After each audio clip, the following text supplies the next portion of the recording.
I feel like, you know, the way that you're showing up here is the High Priestess. I'm seeing a lot of like female empowerment in this spread. Role reversals, or like at least, you know, gender role reversal, and then also defying or kind of like overturning gender stereotypes or expectations, which is great because I feel like, you know, we all embody the feminine and the masculine, and we have to exercise, you know, make decisions and behave in a way that where these two energies flow harmoniously. So every once in a while, we need to step up, operate more from that yang energy, like the more masculine energy, when we are assertive, when we are aggressive, when we go after what we want. And then in interpersonal relationships and in our lives and the way we treat ourselves and the way we treat others, sometimes we have to, you know, step into more of that yin energy where we are nurturing, caring, and soft, okay? So this spread indicates to me that for many of you, you're operating more from that masculine energy, stepping up and demanding what it is that you need, what it is that you want. And then I also feel somebody else from outside of you, somebody else, another person, is bringing you this drive, this ambition for you to want to do more, to demand more. Like they're making you aware of your needs and your wants and your purpose, and they're making you crave and desire a lot more from your life, okay?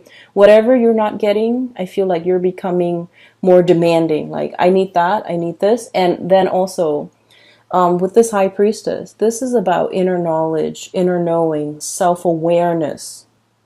And we can't really go out into the world and create things, manifest things, and even demand things unless we know exactly what we want. So this is the burgeoning or the very beginning of the process of self-awareness.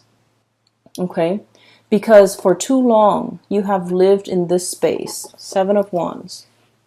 This is sort of like, I don't want to hog the limelight. I don't want to, you know, be the center of attention. I don't deserve it. I don't want to, you know, upset other people. I don't want to make demands for myself because that feels selfish. And in a way, you do feel that way. You do feel that by making demands out of other people, I'm making myself more important than other people. And yet other people have always made demands of you. So just a little bit food for thought. Because you don't want to be in this position. This is the limelight. This is somebody with a lot of other people looking on. You don't want to say no to people because you don't want to make them angry. You don't want to hurt anybody's feelings. You don't want to put them in a rough position. And so I feel like, you know, you cater to, you help, and I feel that you give and give and give. Because you don't want to be in this position where you feel like, who am I to make demands? Well, you are important too. And it's really, this is the month for you to come into that sense of awareness. That, you know, every time I give of myself when I don't want to, I deprive myself of that time, of that resource, of that energy. And energy flows, okay? But it's also very finite. If you give and give and give, you end up very depleted. And so there needs to be an equal exchange here. And I feel like for such a long time, there hasn't been an equal exchange. And then this also leads me to believe that you're dealing with somebody that might be taking from you, sapping you, sapping your energy, your resources. Resource comes out very strongly. And then you are aware enough where you're just like, okay, I'm pulling back. I'm drawing my limits. You know, I'm making my demarcation in the sand, right? And then as soon as you draw back, you set your limits, the other person is just like, why are you selfish? Why are you holding back? Why are you not helping me? And so they're starting to make more demands of you, and they're starting to think that you're unreasonable. And, you know, whatever this is, it could be guilt tripping, it could be throwing tantrums, it could be whatever it is. I just feel like it's making you reassess It's making you reassess whether or not you did the right thing. But I can assure you, you're doing the right thing because you're really drawing back and you're really taking care of yourself because you understand that it's important, okay? And that the other person also needs to be able to handle things on their own. For many of you, I feel like you're really thinking about, your savings, your retirement, your resources, checking your bank account, talking to like a financial planner, talking to somebody about financial planning. Okay, so this is the Eight of Pentacles.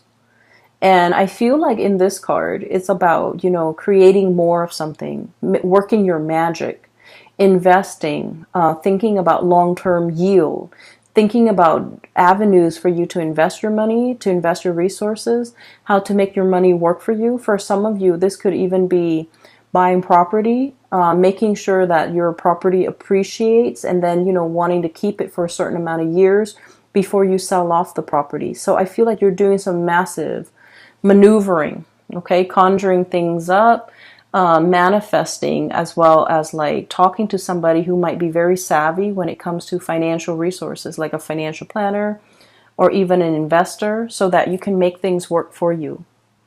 I feel like you're facing, there would be a lot of people around you. There's like bickering I'm seeing here. And I'm seeing like people might not agree with the choices that you make, okay? People might not agree, but you have your heart set on something. And so you don't need to, explain to anybody. You don't need to justify yourself. You don't need to justify the decisions that you're making for yourself. And so you have the gift of insight and intuition. And, I feel like this is a very good, like, savvy sense when it comes to business. You know how to make money. It's just when people pull from your energy, that's when you find yourself very depleted. And then I also feel like there might be bickering, there might be disagreements, there might be things are happening around you where people are not really agreeing or in accordance with like whatever it is that you're planning. They're trying to talk you into a different avenue. They're trying to talk you into doing something that they want. Whatever it is that they want is not appropriate for you. So stick with your gut instincts and stay on your course, because I feel like other people's opinion really shouldn't matter. It should not matter. For others of you too, I'm feeling almost like you're thinking about leaving a work environment that might be a little bit tenuous. Okay, so I feel like there might have been a lot of like it's very cutthroat. Five of Wands, bickering, mindless bickering, not seeing eye to eye, ideological differences. And then we have here the Seven of Wands. This is kind of like a cutthroat environment where people are willing to kind of like exploit somebody's weakness. Whatever someone says gets used against them, or, somebody throwing somebody else under the bus. So I feel like there's a situation here in a work environment around you, not happening to you, it's around you, where people are a little bit childish. The environment might be a little bit toxic. You might not think that you're moving, there's like no vertical movement. There's lateral movement. You're getting, the same pay in a different position, possibly. Same pay, same grade or whatever it is. But I feel like there isn't, upward movement. And so you're making plans to see what other options are available for you. You're kind of spinning your wheels here, and you are seeing that, and you're also coming into the awareness that the longer you stay here, the more that this hostility or this this energy in the work environment is going to kick up. The more longer you stay, the more dust is going to gather, and you're aware of that, and you're trying to check yourself out and figure something out. In the meantime, things are still, I feel like it is still stable and safe enough, but you are exploring other options. And that's why I feel like, you're keeping your plans very close to your chest. You're not sharing your ideas. You're not sharing your plans. You're not really letting a lot of people know about it. Hence that smile on the ragdoll's face and the stitching around the mouth. There are secrets that are not being said. Okay, so moving on to this portion of the reading. This is a relationship here that I'm seeing. Okay, so we're going to move this away. So going back to that second scene that I saw, okay, it's just the man and the woman. And I apologize for my viewers who are in same-sex relationships or interested in, same-sex partners. The images just come out very heterosexual, so I want to apologize. Either way, whoever it is that you're dealing with, whatever race, whatever gender, whatever person that you're dealing with, I do feel for many of you, you might be the man with the ring, okay? The man who is committed. He is in a relationship, and the relationship is feeling a little bit like the ball and chain, okay? So forgive me for that expression. I have here the Four of Wands. This is a marriage. This is, stability. This is like holy matrimony. And then I have the Eight of Swords resting underneath it. The Eight of Swords is like bondage. It feels a little bit uncomfortable. It feels like it's hard to break out of, and it can feel very restrictive. For some of you, you might be in a relationship and you're questioning the longevity of the relationship. You're questioning, are we in it for keeps? Is my partner still wants to work at this with me? Do I still want to work at this with my relationship partner? And then I feel for many of you, there might be like a change of heart where you're in a situation, but it's no longer fun and exciting and new love. Like it's no longer, or maybe it has surpassed that puppy love stage.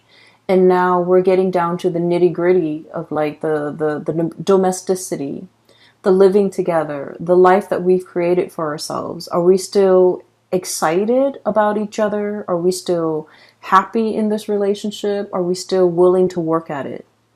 And others, you might be in a relationship where you don't know where things are headed, and you might not feel inspired or passionate or in love in that relationship anymore.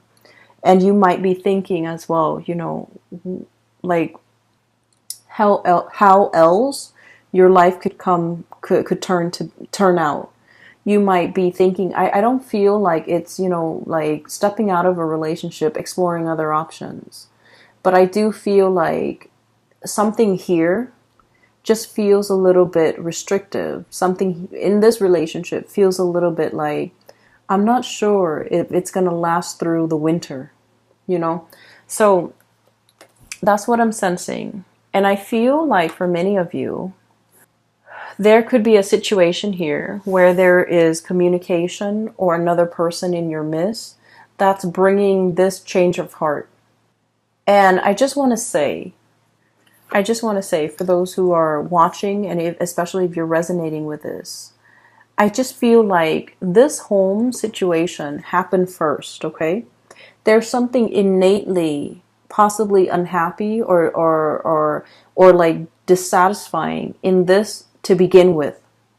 And what I mean by that is, if this is something you feel is worth salvaging, is worth working at, and is worth saving, then you need to take the steps now in order to correct it. Because I feel like the root of the problem is here. It's not this outside person. I feel like it's here. This is where things need to be fixed and mended and repaired. And I also feel like for many of you, it might lack excitement. It might have gotten into like a sense of, like routine, like something is very routine. Something is no longer exciting. Something is no longer passionate. Something is no longer like, it's no longer in that puppy love stage. And so how do we bring it back? How do we revive it?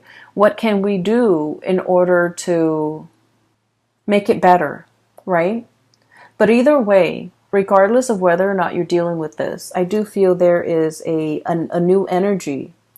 We have here the Knight of Wands. This is like the embodiment of passion and chemistry. And then we have as well the Page of Wands. This is the same type of energy. And so it's going through a maturation stage. Okay, it starts out as the Page and then it escalates into the Knight. And so what I'm feeling is there's somebody in your midst, okay, regardless of whether or not you're dealing with this. There's somebody in your midst that's bringing you kind of like a whole new world, a whole new set of eyes to look at your life and the life that you've created. Because I feel like it's very different. Like there is a little bit of like domesticity here in your life that is very different from what this adventure, this excitement, this sense of like, you know, bouncing around, being nomadic. So there's domesticity, there is like a nomadic lifestyle, and those two things clash. But in the process of, you know, getting to know the other person, unearthing their lifestyle and looking at the way they live their life seems very exciting. You're very drawn to it. You're very drawn to this person because they're like your polar opposites. That's what it feels like to me, like polar opposites. And then I also feel like there's a boldness, an impulsiveness, and a rashness coming through from this person, because they're very I feel like they're just very courageous. They're very action oriented. They do things, get things done. They don't sit around and mull over things. And they're very like unapologetic. They live their life the way that they want. They don't have to answer to anybody. They don't have to justify any of their decisions the way that you justify your decisions. The way that you have to, you know, get the support and the okay from the people around you before you make major life decisions. This person is like action oriented. They make life decisions and they make decisions for themselves without having to consult people. They don't care what people say. And so this devil may care attitude has worked out really well for them, has gotten them exactly where they want to go. And so you're looking at this person and I feel like there is definitely attraction.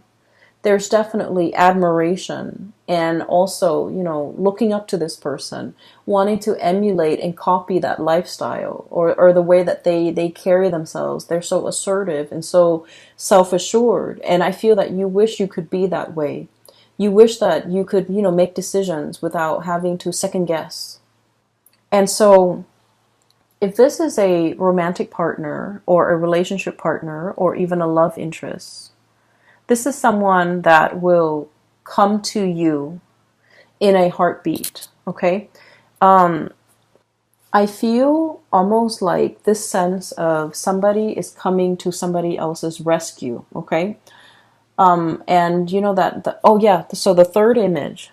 Okay, so now it's coming back. So you know the Warner Brothers cartoon, for those of you who are not familiar, it's basically a series of like cartoon sketches. And there's one where there's a damsel in distress. She's tied up, right? She's bound with rope, and they left her on a railroad track. And there's this cartoon train coming towards her, and she's screaming out. And you know, a man comes by and rescues her. So that's like what I'm sensing. But once again, I mentioned that this is a reading that is all about role reversals. That is all about like overturning gender stereotypes. And so what I feel is there might be a situation here where, you know, if you're like the masculine energy, you might be in the relationship and you feel very stuck and very trapped. And there's somebody coming into the picture and they're breathing life into your life. They're breathing new air. They're bringing like a breath of fresh air into your life. And they're fixing your problems, and they're helping you make sense of things, and they're helping you navigate an environment, and they're very exciting, very dynamic. And then I also feel like it's this situation. One person feels very, very stuck, and the other person is like the knight in shining armor. But the knight is not always, you know, the masculine energy or the man. So I feel like there might be a gender role reversal here, where if you're the one feeling very, very stuck, the person that's coming into the picture is, you know, the one that's going to set you free, the one that provides all the answers. And so what I feel is, for some of you, there's this sense of independence, you know, shouldering the responsibilities on your own. You know, you're telling people, like, if you walked a mile in my shoes, you would look at your life with full appreciation, because, like, honestly, I feel that many of you have been through a lot of difficult life experiences. It's a series of life decisions that you have made over the years, and I feel like you've put yourself in challenging position and you have grown from it. But I also feel like you have also become a little bit jaded. And so you were very stoic. You roughed it out. You did it on your own. You shouldered the responsibilities. You didn't whine. You didn't complain. So you have this sense of resilience and inner strength. And then because you're so stoic and self-sufficient, the fact that you're like this now, like, what do I do? Where do I go? What's my next step? Why can't I figure things out? I need to be able to make this decision on my own. And I feel like the fact that somebody else is coming through, wanting to help, wanting to offer, you know, a hand, wanting to come and rescue you, you don't trust it. And it might be really hard for you to accept this person. It might be very scary for you to trust this person because, you know, honestly, the fire energy is really passionate and, like, it is very, you know, on the forefront. It's very bold. And so you might not trust that it's going to be sustaining. You might not trust that it's going to be long lasting. You might not trust in the stability of it.